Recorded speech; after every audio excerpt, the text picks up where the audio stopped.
Assalamualaikum warahmatullahi wabarakatuh.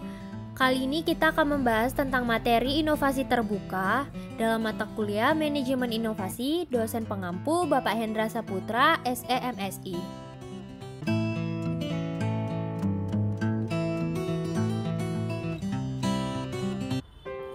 Nah, pertama sekali kita harus mengetahui pengertian dari inovasi terbuka. Inovasi adalah suatu penemuan baru yang berbeda dari yang sudah ada atau yang sudah dikenal sebelumnya. Sedangkan maksud dari inovasi terbuka adalah sebuah fenomena yang telah memiliki peran semakin penting baik teori maupun praktek.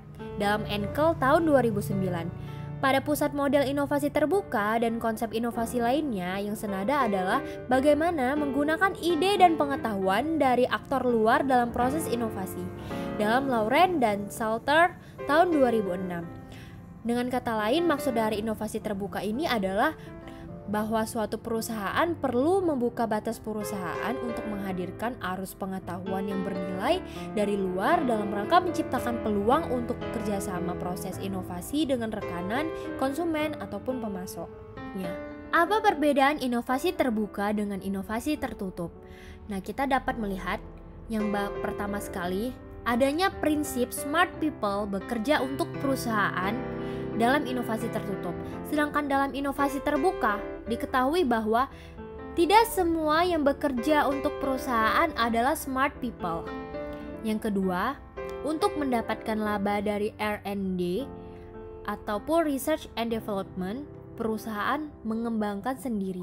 Sedangkan dalam inovasi terbuka, eksternal R&D dapat membuat nilai yang signifikan dan internal R&D dibutuhkan untuk mengklaim beberapa bagian nilai tersebut. Yang ketiga, dalam inovasi tertutup, jika kita menemukan produk tersebut, maka perusahaan dapat menguasai pasar. Namun, jika dalam inovasi terbuka, kita tidak hanya bisa mendapatkan laba hanya dengan menggunakan atau melakukan riset. Yang keempat, menjadi yang pertama kali mengkomersialkan produk, maka akan menang.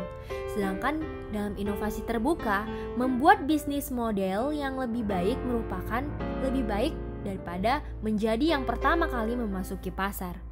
Nah, kemudian yang terakhir, jika dalam inovasi tertutup, jika membuat produk terbaik di industri, maka akan menang. Namun dalam inovasi terbuka, jika kita mampu menjadi yang terbaik dalam membuat penggunaan internal dan eksternal ide, maka akan menang. Nah, yang selanjutnya kita akan membahas tentang model-model dalam inovasi terbuka. Nah, yang pertama itu ada funding innovation. Nah, funding innovation ini adalah inovasi yang berfokus pada memberikan bantuan untuk semangat inovasi. Inovasi ini terdiri dari innovation investor dan innovation benefactors. Kemudian yang kedua itu ada generating innovation.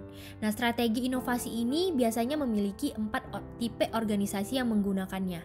Itu adalah innovation explorers, innovation merchants, innovation architects, dan juga innovation missionaries. Kemudian yang terakhir itu ada commercializing innovation. Nah, inovasi ini tuh terdiri dari innovation marketers, yaitu adalah inovasi yang biasanya itu melibatkan beberapa fungsi ataupun tipe organisasi, namun perusahaan telah mendefinisikan setiap karakteristik organisasi untuk mendapatkan keuntungan. Kemudian tuh ada innovation one stop center. Di sini adalah inovasi yang menyediakan kombinasi produk dan jasa, dan kemudian perusahaan akan menawarkan ke customer dengan harga yang kompetitif. Selanjutnya kita akan masuk kepada kelebihan dan kekurangan inovasi terbuka. Pertama kali kita akan membahas tentang kelebihannya dulu. Nah, kelebihan dari inovasi terbuka yang pertama adalah potensi untuk pemasaran viral, kemudian penggabungan pelanggan di awal proses pembangunan. Kemudian yang ketiga, kelebihannya adalah terdapat potensi peningkatan produktivitas pembangunan, meningkatkan akurasi untuk riset pasar dan penargetan pelanggan. Kemudian, potensi sinergisme antara inovasi internal dan eksternal, dan yang terakhir adalah mengurangi biaya melakukan penelitian dan pengembangan. Kemudian kekurangannya, yang pertama, menyelaraskan strategi inovasi untuk melampaui perusahaan untuk memaksimalkan laba dari inovasi eksternal. Yang kedua, potensi organisasi penyelenggara kehilangan keunggulan kompetitif mereka sebagai konsekuensi dari mengungkapkan kekayaan intelektual. Yang ketiga, meningkatnya kompleksitas mengendalikan inovasi dan mengatur bagaimana kontributor mempengaruhi proyek. Yang keempat, kemungkinan terungkapnya informasi yang tidak dimaksudkan untuk dibagi. Dan yang terakhir adalah mengembangkan cara untuk benar mengidentifikasi dan menggabungkan inovasi eksternal.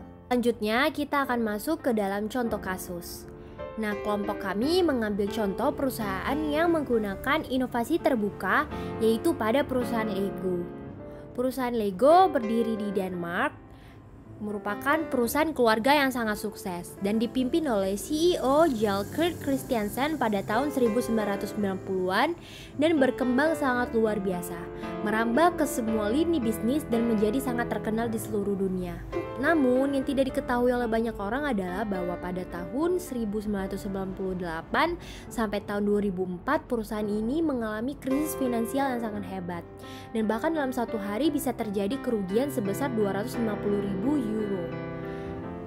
Terjadi permasalahan seperti supply chain yang buruk, tertinggal 10 tahun, layanan pelanggan yang tidak prima, ekspansi yang tidak jelas ke video game, dan tidak adanya inovasi yang tepat, dan membuat perusahaan Lego ini hampir celaka. Kemudian pada tahun 2004 terjadi perpindahan tangan jabatan ke konsultan McKinsey, yaitu Jørgen Vignerstop, yang akhirnya memberikan angin segar yang mampu membuat Lego menjadi perusahaan yang hebat kembali. Nah, kemudian kini Lego hanya fokus pada satu produk saja dan mengembangkannya dengan cermat dan tepat. Produk lainnya telah di-outsource kepada pihak lain yang lebih mampu. Dari Legoland, Lego Hotel, Lego Comics, sampai Lego Movie. Semua adalah kerjasama Lego dengan pihak luar. Lego Serious Play ataupun biasa yang disebut dengan LSP merupakan sebuah metode pelatihan yang menggunakan Lego Bricks sebagai alat bantu untuk lebih membangun gairah peserta, untuk lebih membuat peserta mampu mengeluarkan ide, identitas diri, dan pemikirannya untuk lebih membuat peserta bisa berkolaborasi dalam membuat strategi kerja yang terbaik. Nah, dari kasus tersebut, kita dapat simpulkan bahwa perusahaan memang perlu membuka batas perusahaan untuk menghadirkan arus pengetahuan bernilai dari luar dalam rangka menciptakan peluang untuk kerjasama proses inovasi dengan rekanan konsumen ataupun pemasok. Jika sebuah organisasi ataupun perusahaan terlalu fokus pada internal, juga dapat membahayakan karena akan kehilangan sejumlah peluang karena banyaknya peluang-peluang yang datang dari aktivitas luar organisasi ataupun banyaknya potensi yang perlu dikombinasikan dengan teknologi eksternal dalam rangka mengoptimalkan potensi perusahaan. Sekian pembahasan materi dari kelompok 3. Terima kasih, semoga dapat bermanfaat bagi kita semua.